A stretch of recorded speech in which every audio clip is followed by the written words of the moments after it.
Brother Mike. Purihin ang Diyos. Nagpasalamat po ako sa kanyang walang hanggang kabutihan.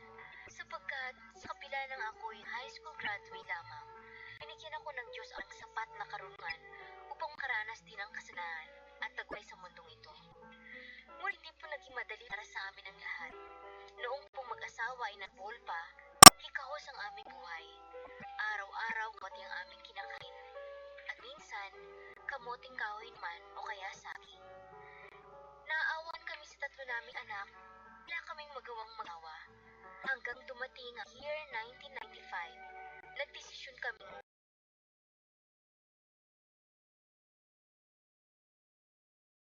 makipagsapalaran na Maynila.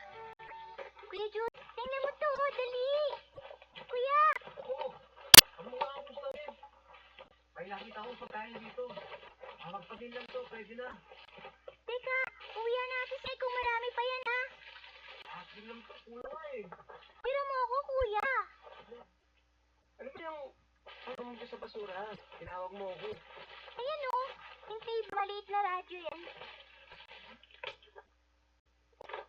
Oo, Pahingin naman yung kain mo, ano ba yan?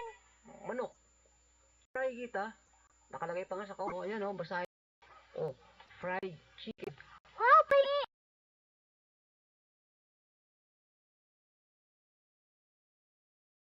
Lugaw hinain natin kanina eh. Namusab na ka kung meron ka. Pakpagin mo mabuti ha. Ano naman, kuya? Ako nga. Buti pa. Meron pa.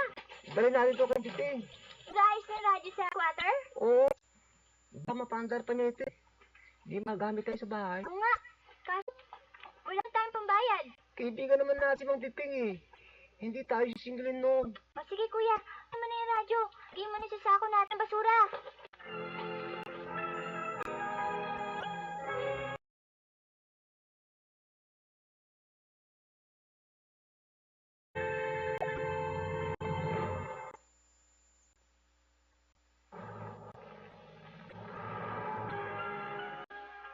At ngayon, sa pagpapatuloy na liwanag, kalandas ng buhay.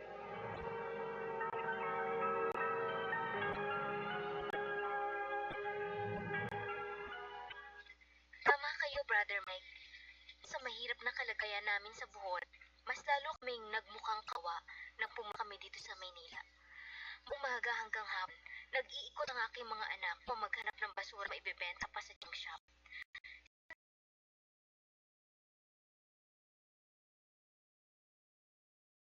Ang kami mag-asawa naman ay walang trabaho. Okay, kailangan ko pa rin ako. Oh, ito na tatabi natin eh. Pwede pa kapakong ito? Balot na yung iba eh. Teka, unatin ko muna. Pagkatapos kong tagpa ito, ay sus ko mga bata, baka kinita na yon. Ibibili ko bigas at sardinas. Toto, subukan yung umextra sa instruction.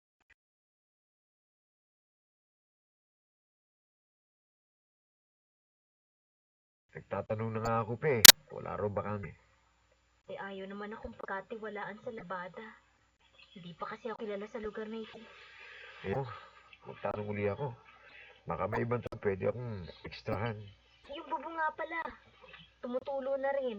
Lalo na pag malakas ang ulan. Pagtsagaan naman natin. Buti nga't kahit tagpi-tagping bahay, nakapagpatayo pa tayo. Yung iba dyan eh, sa kalito na lang natutulog o kaya sa kalye. Toto, Ano na naman? Kumusta si sa akin, bumalik na luwi tayo sa Bohol. inaahawa kasi ako sa mga bata eh. Naawa ko sa nila.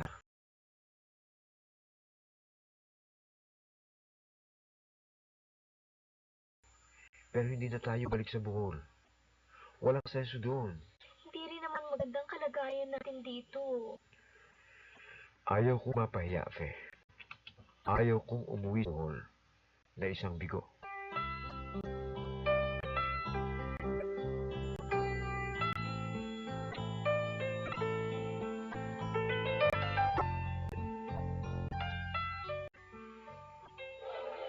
Aba, tumutunog nga ang radyo. Magasto pa niya sa baterya. Naku, ito naman taong ito. Pasalamat ka nga, battery na lang ang bibili natin. Kung hindi nakapulot ng radyo itong dalawang bata, wala tayo kahit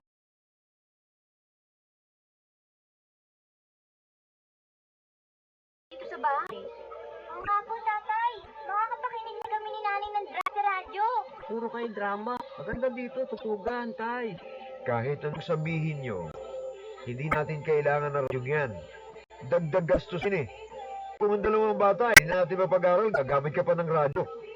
Ipon nyo na uli yan. Pero, tay, Libre na nga akong pag-aas nito. Tinulungan na nga kami ng pipig. Oo nga naman, Toto. Maawa ka sa mga bata. Sila na nga ito naghahanap para sa atin pagdamutan ng tuba ng gan. Huwag mong sumbat sa akin yan. Hindi naman sa sinubatan kita. Kaya Sige, lang, sige, sige. Pwede na radyong yan. Pero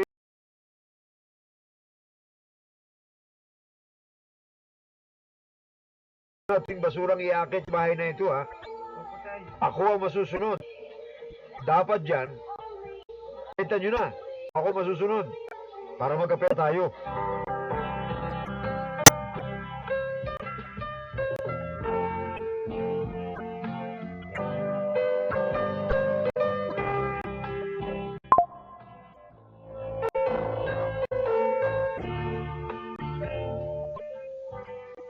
Brother Mike, wala akong kamamalay na ang radyong yun pala makakatulong sa amin. Nang mangyari ang pinakamalaking pagsubok sa aming buhay. Okay naman at nakabili ko ng sukal. oo. May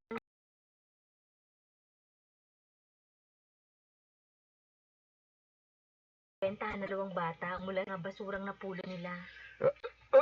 Toto? Bakit? Ay ko. To?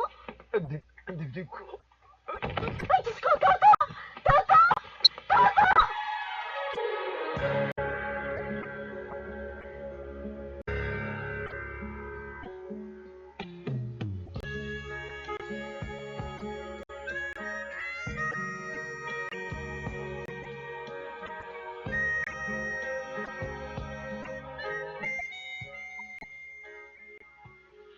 Nasa ospital tayo. Tinulungan ako ng mga kapit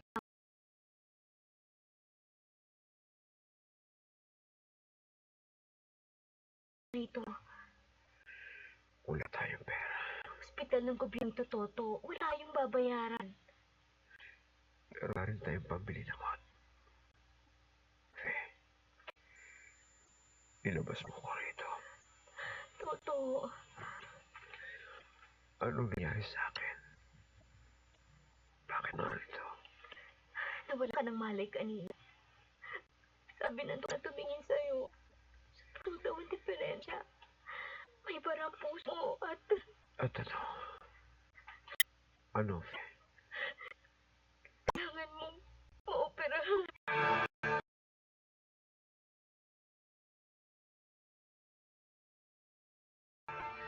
Operasyon.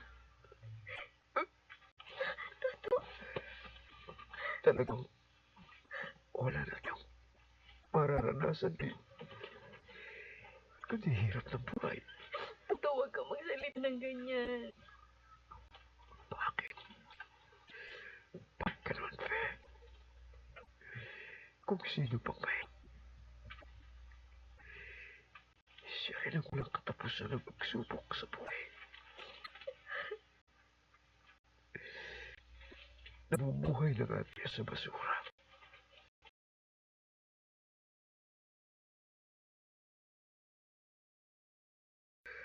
Nagyayari pa ito.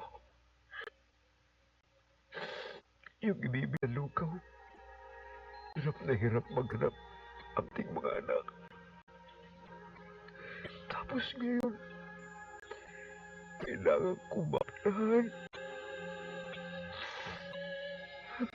at sapsupa. Toto, lakas ang loob mo. Iwan mo na ako. Kung mamamatay ako,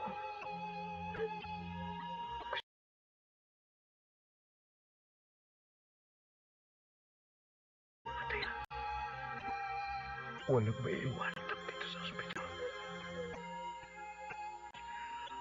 Ayaw nagdagdag ang pakahirap niyo. Ating mga anak.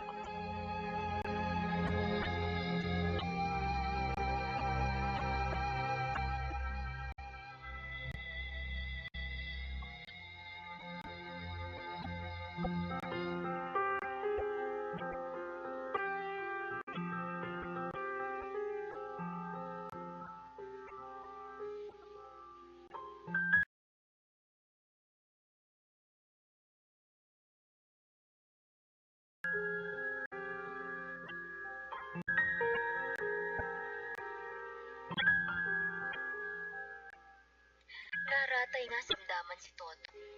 Samat na lamang hindi na naulit ang atake. At naging libang namin ang pakikinig sa radyo. Taong 1997 ito nangyari, Brother Mike. Sa radyo rin napakinggan ang tinatawag niyong playback. Ikaw na may karamdaman, kahit anong oras karamdaman yan. Madaling marinig mo ang mabuting balitang makikita mo ikaw ay tumana. Makikita mo ikaw ay lumalakad na. Makikita mo ikaw ay malayang malaya na kahit iyan ay kanser na siyang isang buwang nang.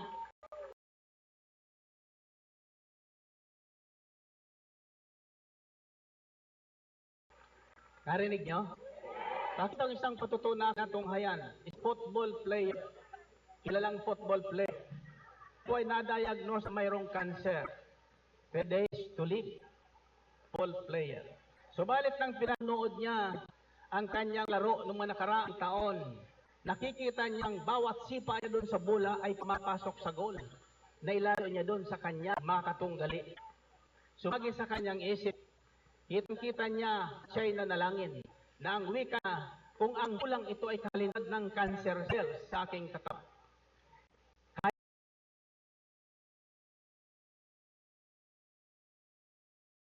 Ito'y sipain ng aking Panginoong Kristo. Kayang-kayang ito'y sipain ng Panginoong Kristo. At nakita niya sa kanyang pananaw ng kanyang pananampalataya na bawat siknang pangalan ni Jesus, isinisi niya, bawat sipa niya, sula sinasabay niya ng sigaw sa ngalan ni Jesus. Lakasan niyo. So bawat sigaw niya ng sangalan ni Jesus, nakikita niya na sinipa ng pangalang Panginoon ang sersel sa kanyang katawan. Ginawa niya yun araw-araw ang ganong pakain at sinisigaw niya araw ang pangalan ni Jesus. Pagkaraan ng ilang araw, nagkaroon ng pagbabago sa paramdam.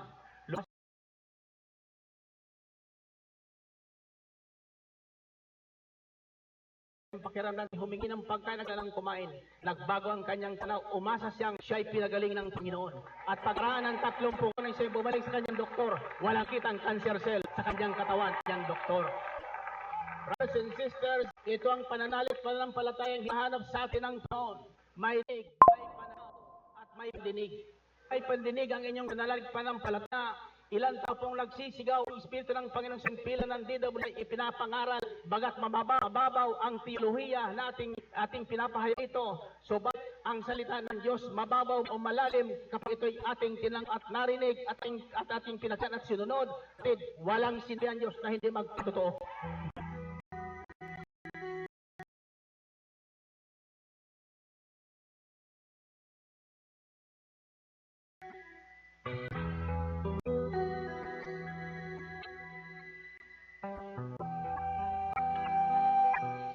Yun ang naging simula upang araw-araw na kami makinig sa WXI hanggang nakaipon kami ng sapat na pamahe at na namin si Toto sa ating gawain na noon isa Quirino Grandstand pa doon sa Luneta ginagawa.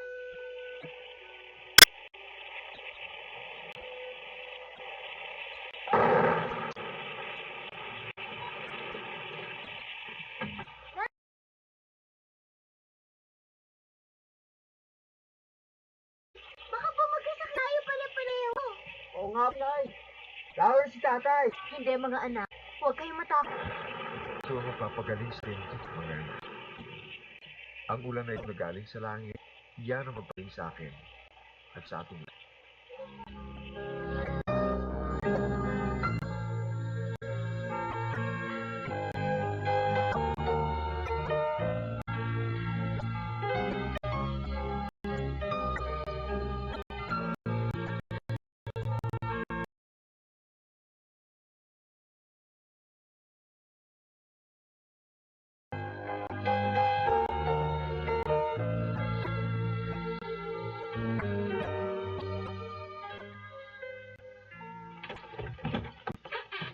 Eh?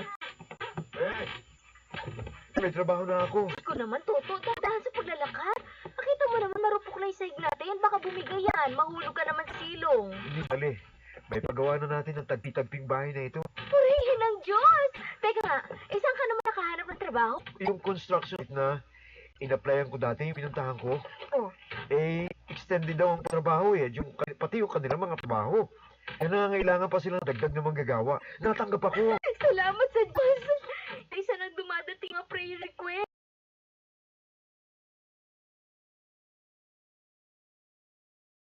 Pero, kaya mo ba talaga?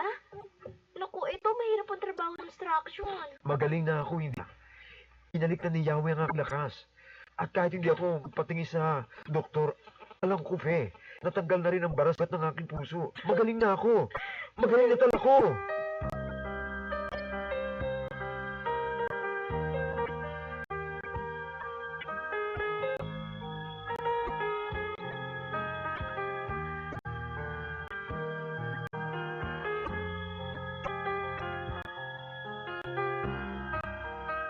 Maraming taon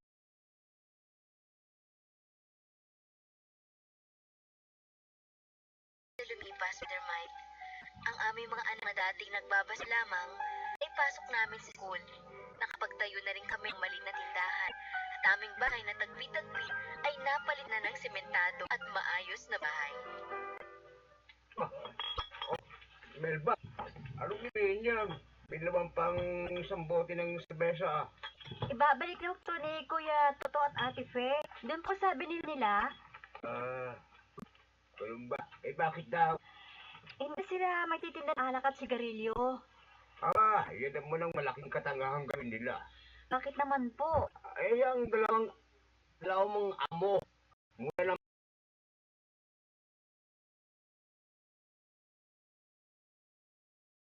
Dahil siya marami ng kalokohan gawa.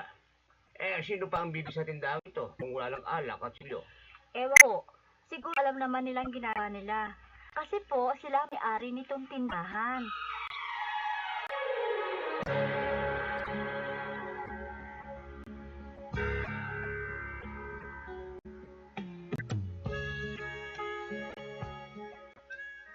Totoo ba, Melba?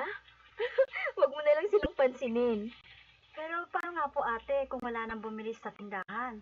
Yun pa naman ang mabenta, alak at silyo. Melba, ang Diyos nagbigay sa amin ng lahat ng biyayang ito alang hanggan ng kabutihan. Basta tuto lamang tayo sumunod sa kanyang kalooban.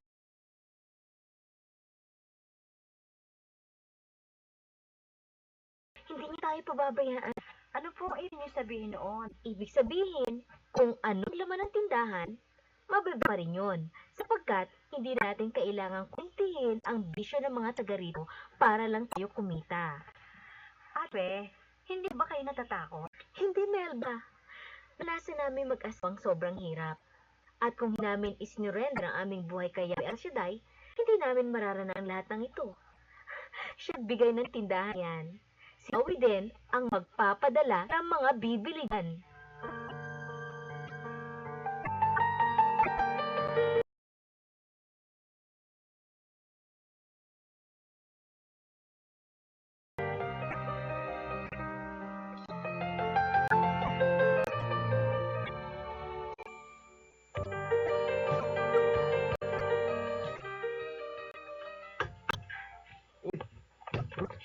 Hindi ko maalis.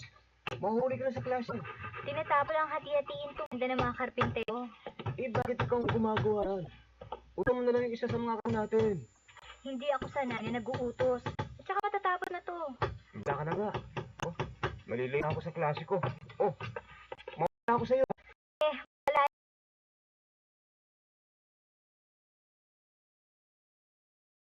Diyos, kuya. Okay. God bless you too. Alam kong finals nyo ngayon. Salamat, Kuya Julius. Sige, isa ako. Mang Kiko! Bumaba muna kayo dyan. Tawagin nyo na rin po yung mga tuhan nyo. Nakahanda na yung merienda. Salamat, Ruth. Si tatay po, punta na rin dito. Iiwan ko na kayo. Papasok pa kasi ako sa school.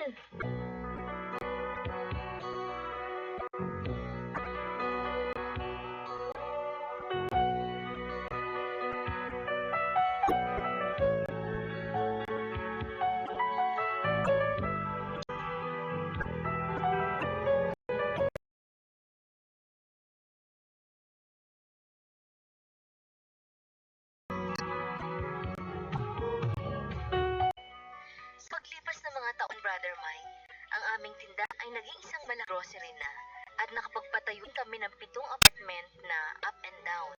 Lahat ay may nangungupahan, kaya naman hindi nagtal. Nakatapos sa aral ang aking pay. Siya nga ay isa ng engineer, habang si Ruth ay nasa 3 taon na ng accounting. Ngunit kahit gaano abala ang aming buhay, pag para sa Panginoon, lagi kaming oras, tulad ng pagsali na sa ating walk faith, love, and unity. Anong nangyari, Ruth? Anong nangyari?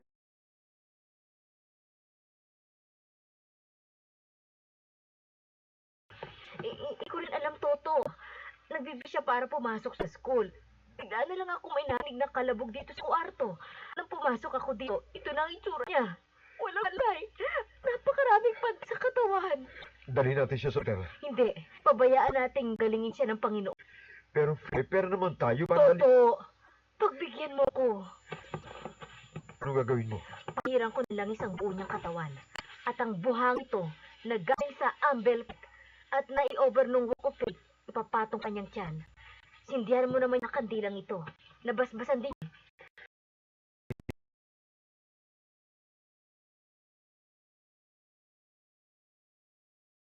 At sabay nating dasalin ang salsyam na puwat isa.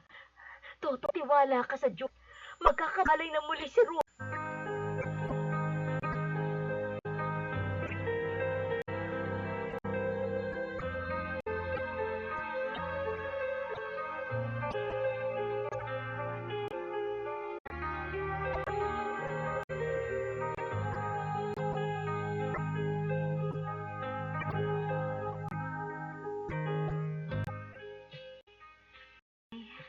Tay, Salamat sa Diyos.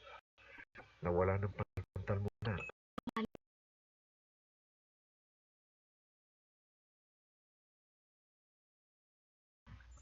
Sobrang pagod po ito.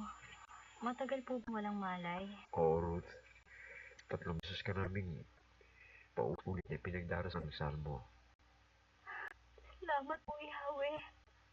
Walang nangyaring masama sa akin.